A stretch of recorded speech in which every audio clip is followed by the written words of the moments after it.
बिस्मिल्लाहिर्रहमानिर्रहीम अस्सलाम वालेकुम वरहमतुल्लाहि वबरकातुहू। ग्रेड 6 आज हम अशरती अलूम का लेक्चर नंबर 1 करेंगे और लेक्चर नंबर 1 में हमारे पास है ज़मीन और कायनात। तो जैसा कि क्लास 2 नाम है हमारे पास, एक है ज़मीन एक है कायनात। ज़मीन का आप लोगों को पता है कि ज़मीन हमारे पास जिस पर हम रह रहे हैं ये हमारे पास क्या है, ज़मीन है। और दूसरी चीज़ हमारे पास कायनात। कायनात की सबसे पहले हम तारीफ़ करते हैं कि हमारी जो ज़मीन है, सियारे सितारे कहकशाएँ मादा जितनी भी हमारे इर्द गिर्द पाई जाने वाली जो अशिया हैं, ये सारी अशिया मिलकर क्या बनाती हैं, कायनात बनाती हैं हमारे पास। ठीक है, हमारी इर्द गिर्द पाई जाने वाली तमाम अशिया जो हैं वो मिलकर कायनात बनाती हैं। अब कायनात वसी कितनी है, इसकी वसअत का अंदाज़ा हम कैसे लगा सकते हैं? तो इसकी ज़ाहिर कायनात की वसअत का अंदाज़ा लगाना मुश्किल ही नहीं बल्कि नामुमकिन है। तो इसका अंदाज़ा हम लगा तो नहीं सकते, लेकिन फिर भी साइंसदानों ने कुछ जो है लगाने की कोशिश की है, जिसके मुताबिक कायनात तकरीबन 20 बिलियन नूरी साल पर फैली हुई है। ठीक है, 20 बिलियन नूरी साल पर फैली हुई है। ये 20 बिलियन आप लोगों ने याद रखना है। अब नूरी साल क्या है? नूरी साल वो फासला होता है जो रोशनी की शुआएँ एक साल में तय करती हैं। ठीक है, नूरी साल किसे कहते हैं कि रोशनी की शुआएँ जो फासला एक साल में तय करती हैं वो हमारे पास नूरी साल कहलाता है। इसकी डेफिनेशन आपको याद होनी चाहिए। उसके बाद हम ये देखते हैं कि रोशनी की रफ़्तार क्या है और नूरी साल जो है उसकी वो कितने किलोमीटर के बराबर होता है। अब नूरी साल की जो रोशनी की रफ़्तार होती है वो 3 लाख किलोमीटर फ़ी सेकंड है। ठीक है, 3 लाख किलोमीटर फ़ी सेकंड की रफ़्तार है उसकी, और जो नूरी साल है वो 95 खरब किलोमीटर के बराबर होता है। ठीक है क्लास, तो ये बात आपको याद होनी चाहिए, 95 खरब के बराबर होता है। या फिर इंटरनेशनल अगर आप करें तो उसमें 9 ट्रिलियन और 500 बिलियन किलोमीटर के बराबर होता है। उसके बाद हमारे पास जो कायनात है इसकी वसअत का अंदाज़ा लगाना जो है ये एक बहुत ही हैरानकुन सी बात है। तो इसमें अगर हम देखें जो हमारे सियारे और हैं वो किसके गिर्द घूमते हैं, सितारों के गिर्द घूमते हैं। जैसे आपको पता है कि ज़मीन भी क्या है, ये एक सियारा है जो कि सूरज एक सितारा है उसके गिर्द घूम रही है।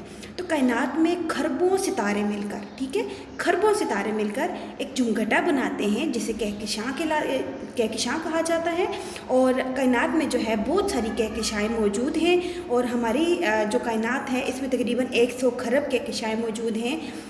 जो कहकशाएँ जो जमघटा बनाती हैं उनको क्या कहा जाता है, क्लस्टर कहा जाता है। ठीक है, कहकशाओं के जमघटे को क्लस्टर कहा जाता है, और जो क्लस्टर का फिर आगे से जो जमघटा होता है वो सुपर क्लस्टर कहलाता है। ठीक है, इसकी डिफिनेशन जो छोटी छोटी 3-4 डिफिनेशन हैं ये आपको याद होनी चाहिए क्योंकि आपके क्वेश्चन का आंसर हो सकती है शॉर्ट का। उसके अलावा वाइवे में भी आप लोगों से पूछा जा सकता है। उसके बाद हमारे पास जो दूसरी चीज़ आती है वो है कायनात कैसे वजूद में आई। तो क्लास कायनात के वजूद के आने के बारे में भी 2 नज़रिए हैं, मुसलमानों का अलग है और बाकी मज़हब के जो लोग हैं उनका अलग है, यानी कि साइंसदानों का अपना है।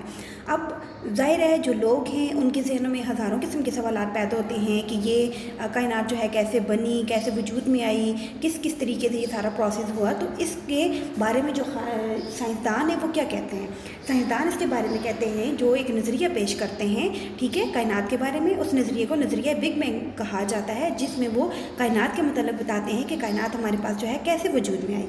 तो जो साइंसदानों का जो नज़रिया है उनके नज़रिए के मुताबिक ये जो कायनात है ये 15 से 20 बिलियन, ठीक है, 15 से 20 बिलियन साल पहले वजूद में आई थी। और इसका आगाज़ कैसे हुआ था कि इसमें कायनात में जो हमारे पास मादा और तवानाई वगैरह हैं ये सारी चीज़ें एक छोटे से नुक्ते के अंदर बंद थी। तो उस नुक्ते को क्या कहा जाता था, 0 पॉइंट कहा जाता था। ठीक है, अब कुछ नामालूम क़ुव्वतों की वजह से वो 0 पॉइंट एक धमाके से फटा, और फटने की वजह से उसके अंदर जो मादा और तवानाई वगैरह थी वो फैलना शुरू हो गई। ठीक है, ये किसका नज़रिया है, साइंसदानों का नज़रिया है। जब वो तवानाई और मादा जो है वो फैलना शुरू हो गया तो वो मादा ठंडा होने के बाद मुख्तलिफ अशकाल उसने अख्तियार कर ली, जैसे सितारे और सियारे। ठीक है, अब ये नज़रिया आपने याद रखना है कि नज़रिया बिग बैंग है जिसे साइंसदानों ने पेश किया था, और ये कायनात के मतलब है कि उनके नज़दीक कायनात एक पॉइंट के अंदर जो है बंद थी, और फिर जो है किस तरीके से वो फटा और फिर तवानाई फैलना शुरू हो गई, और फिर वो ठोस हालत में ठोस शक्ल अख्तियार करना शुरू कर दी, जैसे फिर उससे वजूद में आने वाले हमारे पास सितारे और सियारे मौजूद हैं। हमारे पास आता है कायनात के वजूद के आने के बारे में दूसरा नज़रिया। दूसरा नज़रिया क्या है कि कायनात के बारे में कुरान का नुक्ता नज़र क्या है। تو ہم لوگ جو کہ مسلمان ہیں اور ہم قرآن کو مانتے ہیں، قرآن میں جو بات ہے وہ ہمارے لیے وہی حقیقت ہے، وہی سچ ہے. تو کائنات میں اللہ تعالیٰ نے خود فرما دیا ہے کہ اللہ تعالیٰ ہی صرف اور صرف کائنات کا خالق اور مالک ہے اور وہی اس کا حاکم ہے. اس کے علاوہ جو ہے کائنات کی کوئی حقیقت نہیں ہے جو سائنسدانوں نے پیش کی ہے. جیسے کہ قرآن کی آیت ہے اللہ ہی تمام اشیاء کا خالق ہے. اب دیکھیں کلاس کہ آپ کو پتہ ہے قیامت آنی ہے، یہ ساری چیزیں ختم ہونی ہیں، تو کائنات بھی جو ہے وہ ایک بہت لمبے عرصے کے لیے نہیں ہے، صرف جو ہے ایک مدت ہے اس کی، اس مدت کے پورے ہونے کے بعد یہ کائنات کیا ہو جائے گی، ختم ہو جائے گی اللہ کے حکم سے.